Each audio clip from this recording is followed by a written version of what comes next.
What's up, folks? Welcome to another episode of the Alamo Audible Podcast. This is your host, Jared Kalmas, joined as always by my co-host, Adrian Bermudez, and we are here to talk a little UTSA tennis.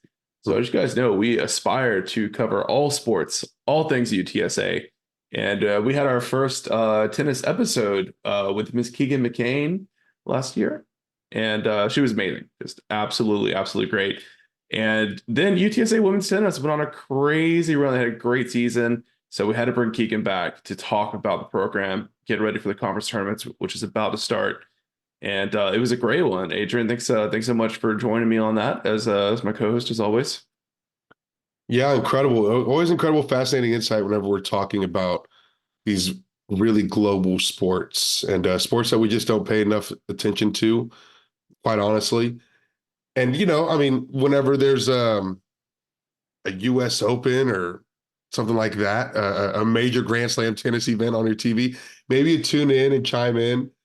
But then whenever you actually get a little bit more insight to it more intimately, and especially see how it's happening here at UTSA, it's a lot more fascinating than you ever would have thought. And Keegan breaks it down. We talked a lot about the success that UTSA had this 2023 season, which wasn't necessarily a turnaround. They've been kind of trending on the up and up, but really saw that work come to fruition this year. She talked about the young talent that has been extremely good this season at UTSA. And so a lot of these being freshmen going to continue their dominance here for years to come. And then like how actual college match structures work with the singles and the doubles and the point system, and how exactly you get a win or a loss here in the college system. And so we can better understand what we're trying to pay attention to as the AAC tournament comes into play. And also talked about, being in the different landscape, our first year in tennis in the AAC. And I love talking tennis with Keegan because I know hardly anything about tennis at all, but she's just such a hardcore sports fan that she can explain it in ways that she knows, like, idiots like us can grasp as like football and basketball and baseball fans and all that. So it really helps get through to me, which I really appreciate. Yeah, very, very well done. UTSA women's tennis was undefeated at home, which I don't know if we've got a cool word for the UTSA tennis courts, i.e. bird bath and historic convo, but it sounds like we're due for one. Maybe Keegan can brainstorm on that. But UTSA's it should be the bird cage, but people have used that for the convo. But it's more appropriate for a tennis court. Sure. Yeah, the cage, because you do have a metal link fence there. You're right about that, Jared. Yeah, I've seen bird cage used interchangeably across different stadiums. I think I've seen bird cage signs in the Alamo Dome before. But I think it makes a lot of sense for a tennis court. I agree with you on that. Yeah. Our bird cage tennis court did get some renovations about a year or so ago that Keegan talked to us last time she was on the pod.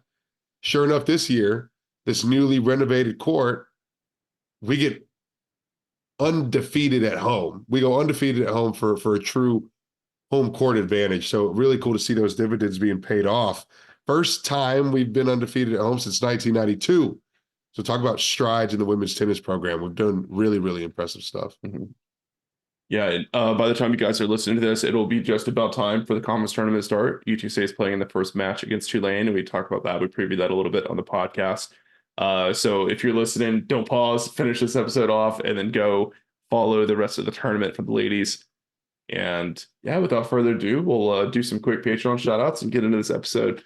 So thank you to all of our Patreon subscribers. Most importantly, our Board of Trustees members, Digitique, John Alwell, Gary and Ruben represent the UTSA Bird Gang Tailgate, Ray Redding and Meet Me Apparel, Brennick Grell and the Grail Realty Group, Andy Elizada at Proficient Benefit Solutions, Ian McClendon and Seeker LLC, Ryan Squares, Waterman Construction, Javon Townsend, VP of the DFW chapter of the UTSA Alumni Association, UTSA Annual Giving, Artisan Vapor and CBD, and then of course our big money donors as well: Ben Tovar, the Bunch family, Zach Esperqueta and the San Antonio Podcast Network, Alejandro Benavides, Dan Ernhall, host for Around the Bird Bath, Jacob Cavazos, board president for the UTSA Alumni Association, John Nally, Brandon Padron, Rick Cortez of Red Road Killers, and Sumner McDaniel. So thank you guys all so much for your support. I hope you guys really enjoy this episode with Keegan. I hope you guys enjoy the tennis and the Olympic sports coverage across the board that you've been getting from us here at Alamo Audible.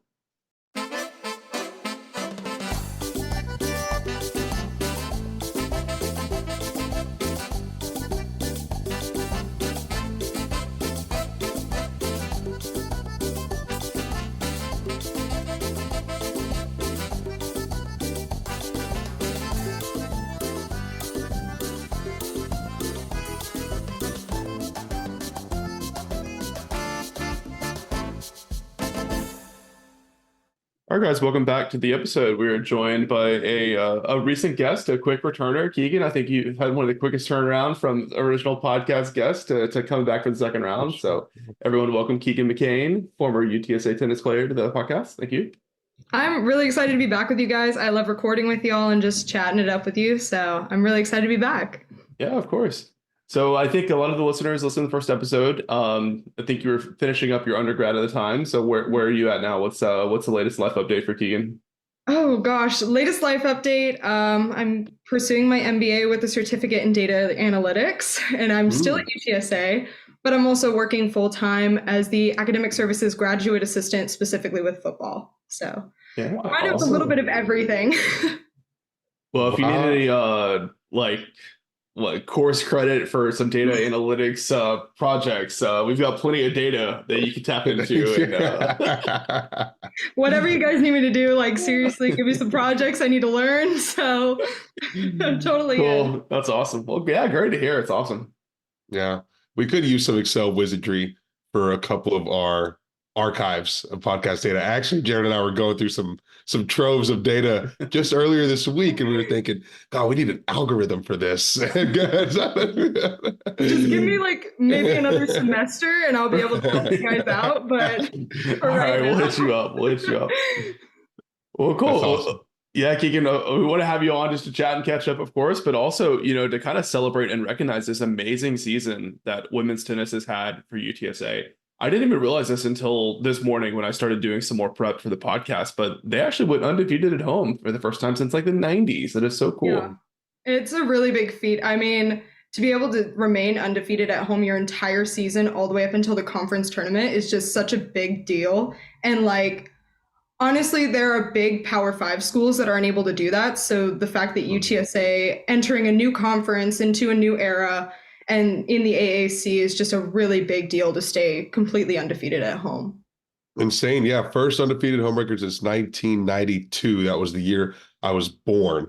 Pretty incredible to try to wrap your mind around that. And I think last time you were on the podcast, Keegan, and I can't remember if it was last year or 2 years ago. It all blurs together for Jared and I, but you were telling us about like some upgrades that they had made to the court, sure. right? We had larger grandstands, and we had a couple other things done to it to make it better for the players and better for an audience, a larger audience to get in there. So those investments into home court advantage, paying immediate dividends with UTSA going undefeated home, that's the kind of stuff we like to see. That is why it is worth putting the dollars back into facilities, baby. Oh, 100%. Those facility upgrades mean so much, and just being able to have more fans out there is just really such a big deal. And it really does create the environment for the girls, and just having people who completely back us, alumni, current students, faculty, just everyone being there is just such a big deal and just really backing our program. And I mean, obviously, like the men's team is very close with the women's team, and they go to a lot of the matches as well. And I said this the last time I was on the podcast, but those two teams really go in hand, and the coaching staff as well. And so it's really nice to see that support still going on this year after I've become an alum, and just being able to see it still happening. So yeah, better than founded, right? That's always the goal with any project, anything you take on in life. Yeah, and it feels like, the men's team over the last 2-3 years are the ones that we were hearing headlines about and talking points about a lot. They were getting some upsets in singles and doubles matches, or making some way in some tournaments. But now this really, really big, I mean, I don't know if turnaround is the right word. How unprecedented, I guess, in your point of view, Keegan, how unprecedented was the success this season for women's tennis? I mean, I think that they were heading in the right direction from the time I started on the court in 2019. Like, that program has just been on the up and up, and just the recruiting and bringing in these new young freshmen we have Equa and we have Vittoria, and we also have Milicia. But bringing in those three really young freshmen and just also having them be a part of this program and just building it from the ground up and just carrying on with the momentum of what they want to do as a program with the team culture is just such a big deal. And I mean, I'm really proud of them, like truly. Like, some of these girls came in when I was a sophomore, and so being able to see them go all the way through the program and graduating and getting to see their senior day was kind of amazing. And I'm sad that I personally wasn't there, but getting to watch it on social media was it was amazing to see, and I'm really proud of them. So you mentioned three freshmen. Are there any players that are a little bit older that maybe took a big leap forward this year? And became more of a contributor?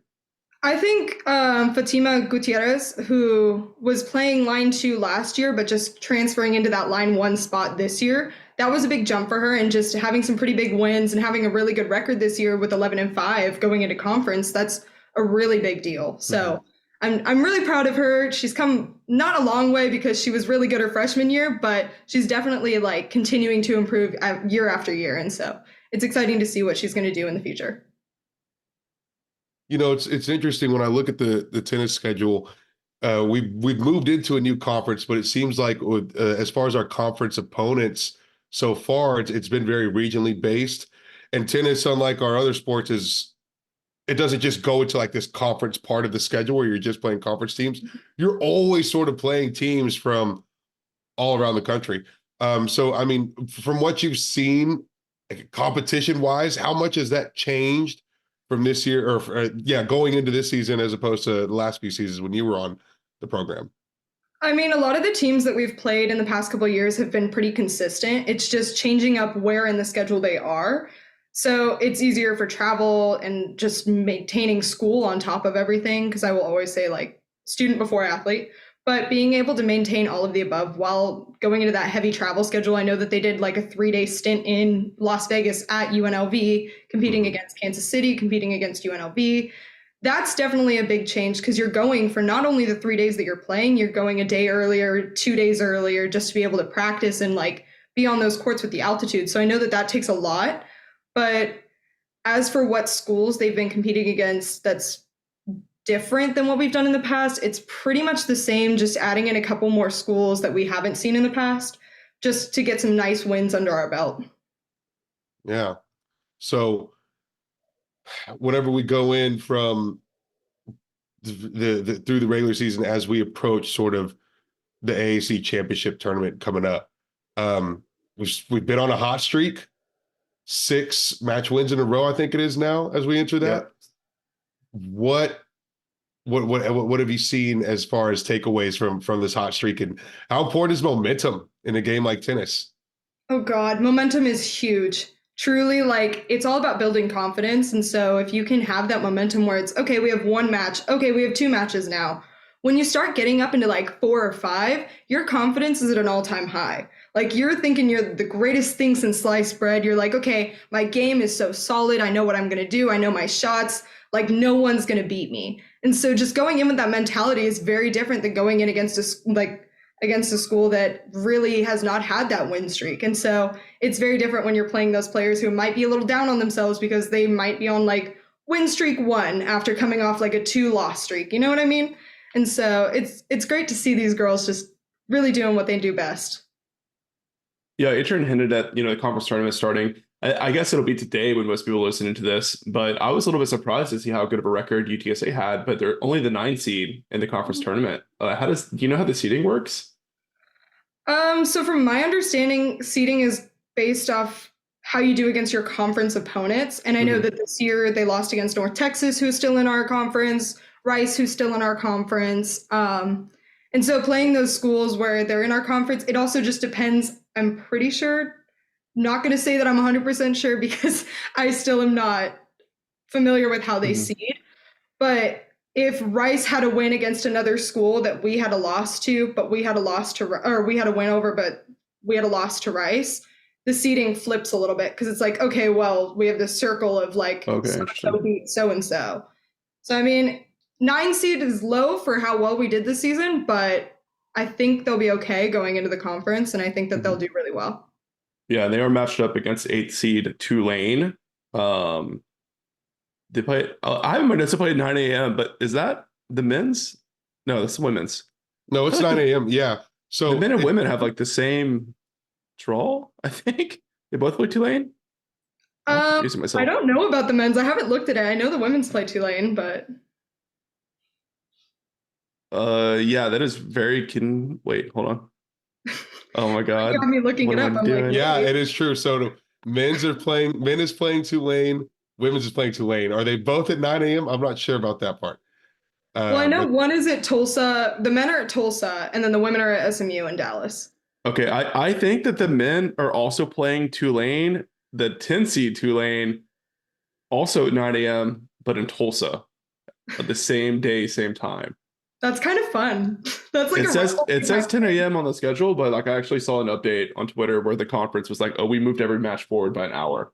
So that is going to be super confusing to follow. But yeah, it is kind of exciting. Well, when you talk about the seeding, that's one of those weird things because UTSA was 14-6 in their conference record, right? But Tulane actually was a little bit worse of a record. It's 11-8. So it's something about those beating the teams that you lost to and that sort of thing that you were going through, Keegan. But a number 8. So like Tulane is when we were talking about the schedule earlier, Tulane is one of those conference schools that we didn't play throughout the regular season.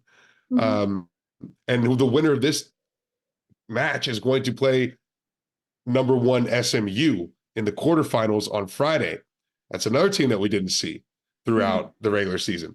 How challenging is that whenever you're going to go into a conference tournament where there's actually stakes here, win or go home, and you haven't even seen your competition yet? I mean, that happened to us last year in my senior season.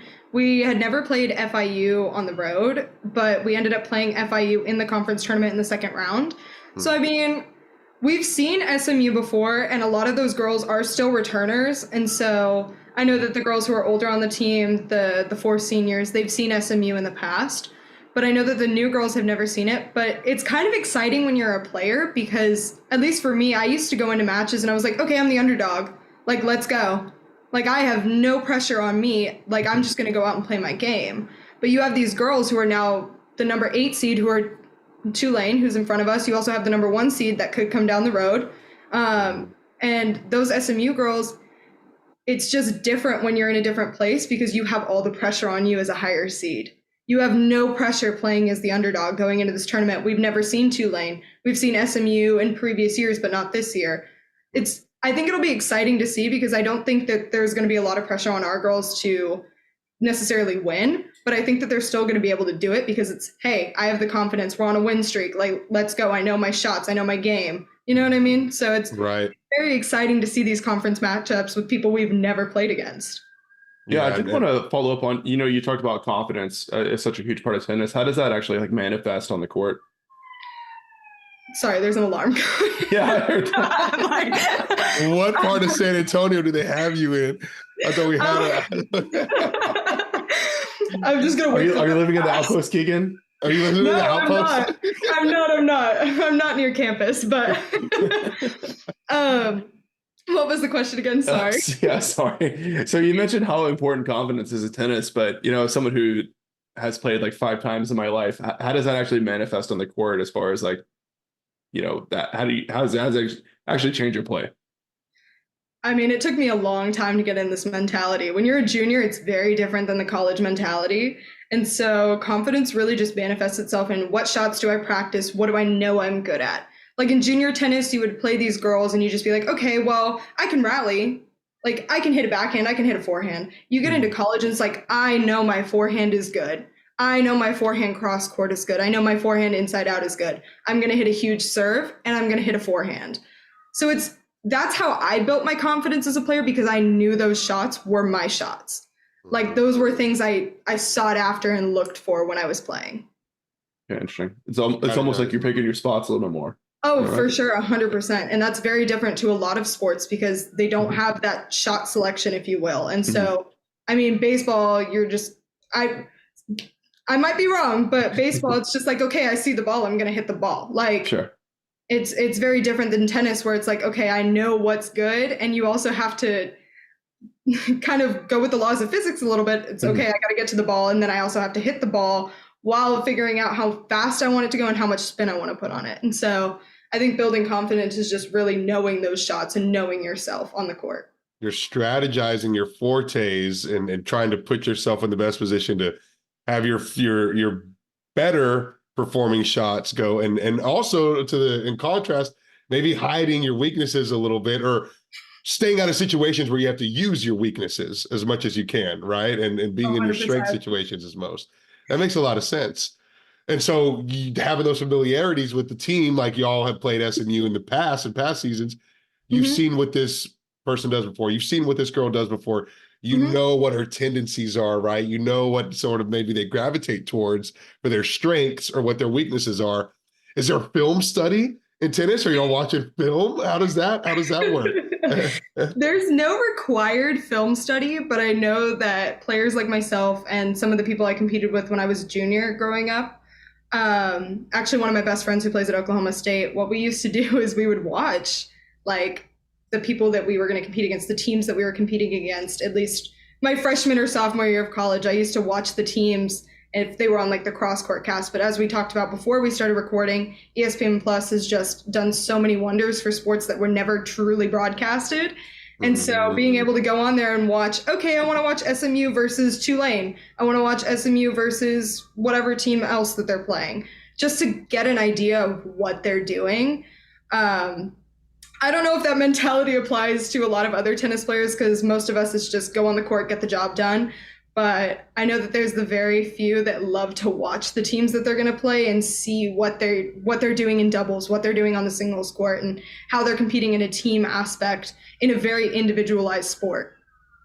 Right. It's not a sanctioned team, part of the sanctioned team schedule, but there is independent film study being done across a couple of players. And you just brought up something incredible that I don't think Jared and I had even fathomed or thought about, but coverage of other sports now that we have more extended ESPN Plus stream capabilities, that we have this AAC contract. Man, just tell us firsthand, what has that been like having that change?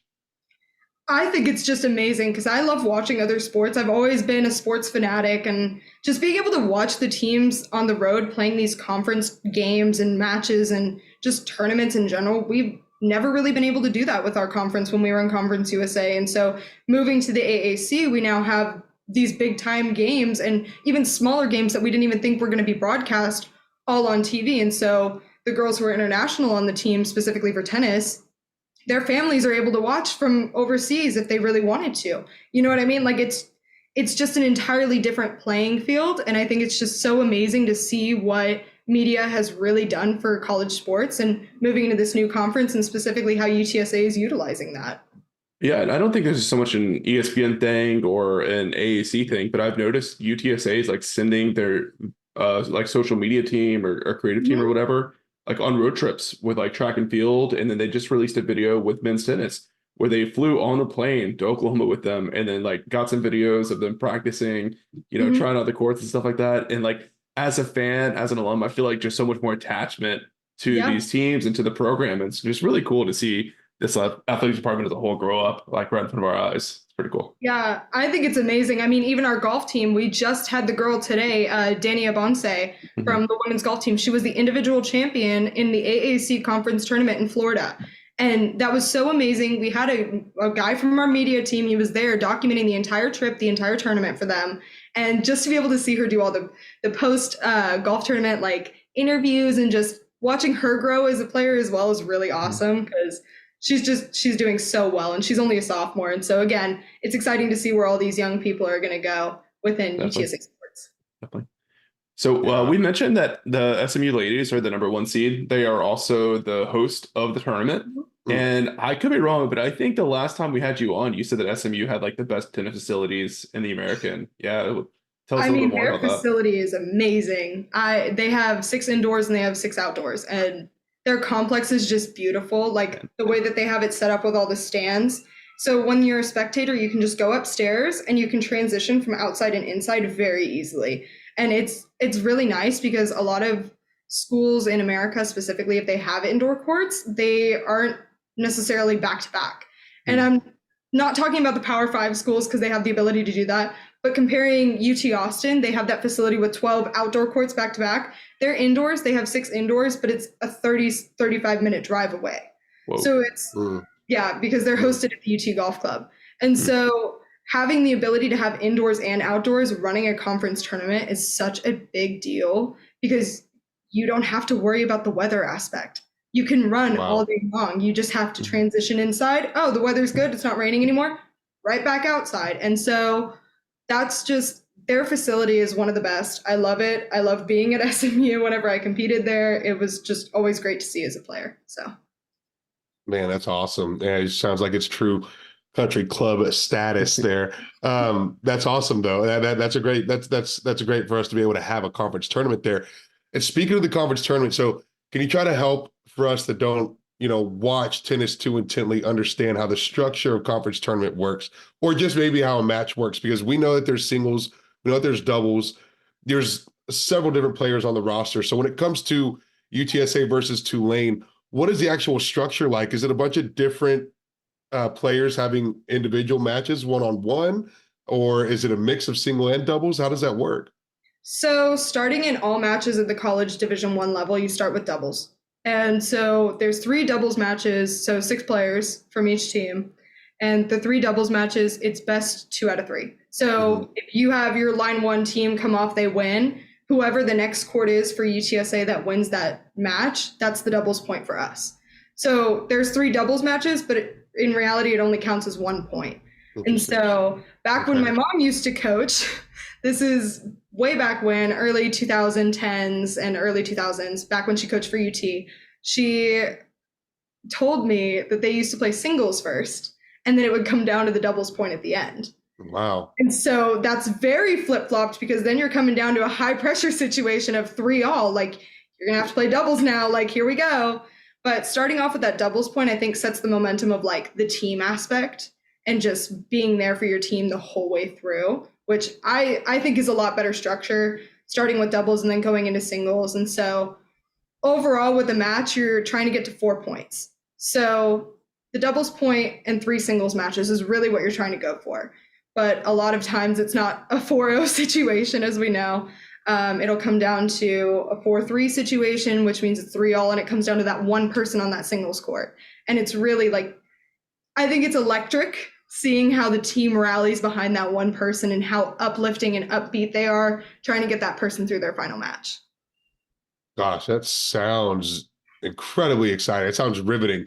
And I'll watch some professional tennis whenever there's something on the television, but to see it, to think about this structure of, okay, you're going to have 3 doubles matches. All of that's only going to be worth 1 point. And then you're going to get to the singles, where even if you lost the doubles, you could still come back and win the whole thing if you won 4 singles, right? So I mean, it's incredibly competitive, really back and forth, and like anyone's game once we get into those singles rounds. That's phenomenal thing. And then I guess if it goes through 3 matches and then we have a match point situation where it's 3-3, how many hours of tennis is that UTSA versus whoever taking? It varies. I've seen college matches that are 2 hours long, and I've seen some college matches in my time at UTSA that have been 5 to 6 hours long, where you're out incredible. There. And so it's wow.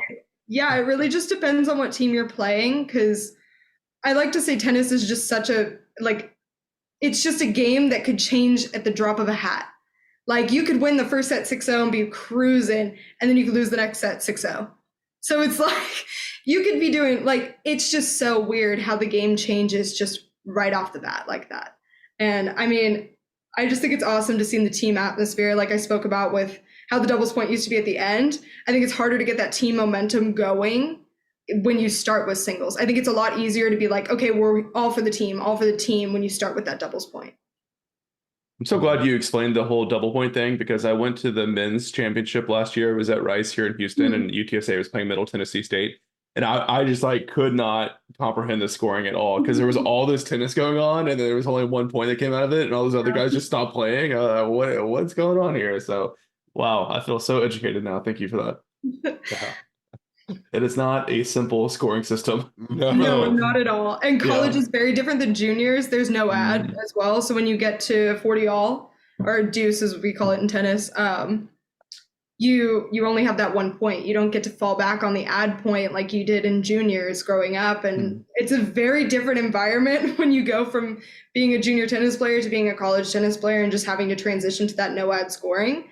Fortunately, when I was playing, I was able to do that with a lot of team tennis competitions. We did the no ad, we did the let play, because the let rule switched, I believe, my junior year going into my senior year, where women now in college at the Division I level, have to play Let's. And I'm not sure if it has now grown into all divisions of college tennis, but I know that women had to play Let's. And so that was a big change because you're not really aiming for the net, but if you hit the net and it falls over, that's your point. Like it used to be, okay, like another first serve, but not anymore. You got to run for the ball. Man, I'll just tell my wife that next time she tries to take a point away from me at pickleball. Do it in college, so.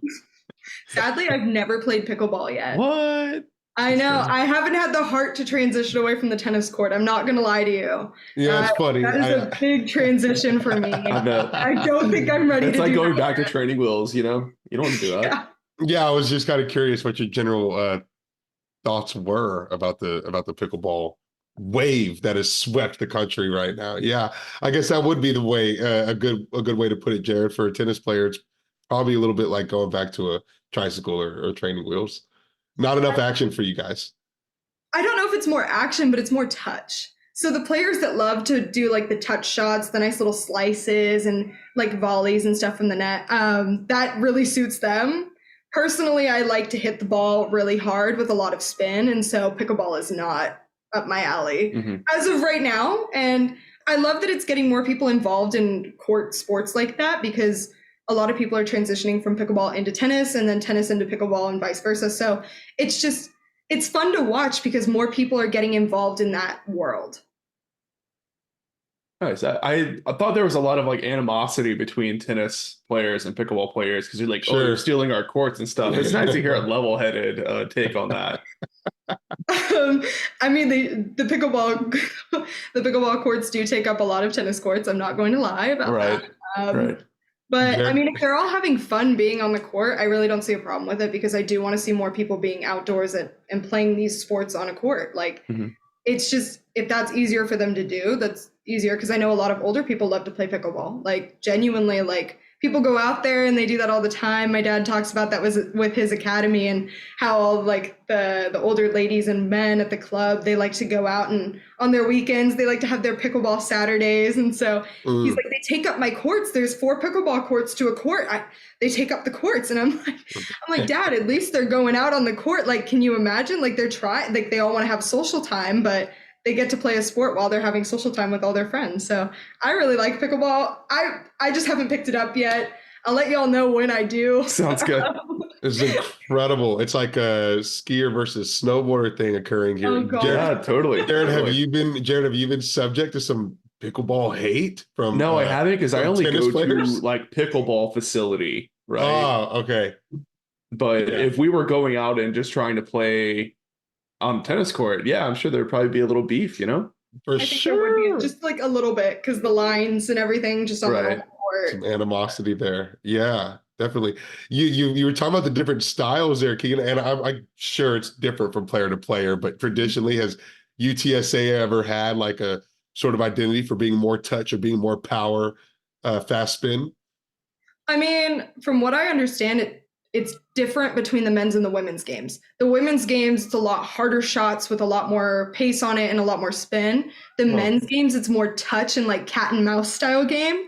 So it's really fun to go watch the men's matches when you want to see like that cat and mouse, and just bringing them into the net and then hitting the ball really like far and like hard past the guy at the net. But like for women, it's not really that cat and mouse game. It's, oh, I know what I'm really good at. Let me do what I'm really good at, you know? And so having that extra pace and spin on the ball, and it does differ in the women's sport specifically with the touch players and then the faster pace spin players. But it really just depends on who it is. It also depends on where you've kind of learned how to play from. And so it really just differs. Styles make matches, right? Very nice. So how is your Thursday morning schedule on campus? Are you going to be sneaking the stream on your phone? Are you going to be able to be settled down watching it somewhere? What's that look like for you? Well, I do work from 9 to 5. So in my office, I'll have my iPad or my laptop set up, and I'll be doing work on my desktop. Perfect. It's nice that I still get to work at my alma mater. And so working in the academic services side, and working underneath my previous academic coordinator when I was a player is pretty great because I know that he's also going to be watching at the same time as Yeah, me. right. Yeah. So we're both probably going to have the different like court casts up right Nice. next to us and just That's awesome. probably talking about it when we go back and forth between each other's offices. So Yeah, I Wow. already checked. The matches won't be streamed until the championship match in the yeah, tournament. So but I believe you would be able to watch the live scoring because they Right. have the scoreboards there. So that is, I like to have the live scoring up even if I can't see the girls play. cool. That's perfect. Wow. Incredible. Well, big stuff from UTSA women's tennis. And I guess this sort of throttling, you talk about all the young talent that has come into the program just here recently. And I just imagine, getting hot like this, having a season like this, an impressive conference tournament finish, all of that just spearheads it and snowballs that momentum to getting more talent here at UTSA. I definitely think it's going to bring a lot more people in, or just bring a lot more eyes to UTSA. I mean, back to the media, we talk about bringing different recruits in. Let's talk football, for example. With the new media deals, we just got Ian Jackson from Bama, and he's been here. You know what I mean? Like, I see all these different players that they've brought in and that are now on campus and a part of UTSA football because of the media and just how much our name has grown because of athletics. And so it's really great to see just what a really good season, really good couple of seasons can do with recruiting and can do for bringing even just students to campus. We now have a lot more, I would say, positive energy about UTSA on our campus and a lot more pride in what everyone's wearing. And I've seen a lot more people wearing UTSA merch on campus than UT merch and TCU merch and just other schools. And so I think just having a really, really good couple of seasons coming up and moving forward, you're going to see a lot more recruits that are coming here instead of the Power Fives as walk-ons. Yeah, definitely so. Yeah, it's beautiful. Yeah, It's crazy. The snowball effect is real. Yeah, the college t-shirt conversation at UTSA will always be like a relative barometer for how we are doing as a university, as an institution, and especially as an athletics program. And gosh, it's got to be drastically different than Jared and I's time. Yeah, I was about to say, is that not like totally different when y'all were students? Gosh, it's incredible. When we were in but it's school, incredible. It's incredible you were like hearing an that from outlier. you. Yeah. Yeah. If you were wearing UTSA stuff, it was definitely 1 out of 5 compared to You were a Longhorn nerd. and Aggies. You were a nerd. Yeah, like why are you wearing Right. You're like, oh, not UT, but UTSA. Yeah, I mean, the last couple of years I was on campus, it started to change because of football, but pre-football it was like a joke, So it's really cool how far it's come. But even like from our time to someone that's graduated as recently as you have just last year from undergrad, that's still a relative talking point, right? Like seeing those other college shirts on campus and, through our 4 years there, through Jared's 4 years, my 4 years, now your 4 years, you see it dwindling, the other schools and more and more of the UTSA shirts. And yeah, it's truly an actual barometer for us. And it's really great to see. I love school pride. You know me, I'm Little Miss UTSA. I love everything UTSA. And so even now in my grad school, I'm really just totally all in on UTSA and everything. Yeah, you'd be a double alma mater. I know. Is that not crazy? Like with 3 degrees. Thank you. Oh, triple. Oh, Excuse me. Oh, man. Oh, I don't know. Does a certificate count as a degree? Oh. I mean, it's a piece of paper. Like. Well, what I'm hearing is you got to go get your PhD. Wait a minute. That's not in the cards for me. I think PhD is where it gets capped. But back to the merch, subtle merch plug. We love Alamo Audible and everything we provide. I'm wearing it right now. I wear this all the time to work. So go get your merch. Oh, let's go. Does it generate a little bit of interest as you're walking about the office there? Yeah, a lot of people look at it and they're like, where did you get that? And I'm like, actually, back when I was a student athlete, I went on a podcast with 2 alums and, nice. I just rep it all the time now. I literally wear it to the office and they're like, where'd you get that? And I'm like, oh, the website. And it's Alamo Audible. Let's go. I tried really hard to get everyone on the merch. Nice. Appreciate that. Well, the sales have been picking up for sure. So we do appreciate that. Yeah, from everyone who supported. You being an ambassador for us on campus is pretty incredible. That's awesome. Thank you for that. For sure. I love your guys' stuff, and I love you guys just for everything that you do with UTSA sports. So truly. Thanks, Keegan. Right back at you. That's awesome. Means the world, and we appreciate your fantastic insight when it comes to reporting on tennis, when it comes to giving us golf updates. Yeah, I mean, I think we need more Keegan on the pod. I know your schedule is getting busier. We'll only get busier as you finish your graduate degree, but as you have free time, as you have availability, I mean, your services are always welcome here. As I told you guys, whenever y'all want me here, I'm here. Just gotta find the time to get around school and around work. So. Yes, ma'am. All right. Well, thanks, Keegan. Thanks once more. We really appreciate it. Thank you guys for having me on. I always love it. Thanks.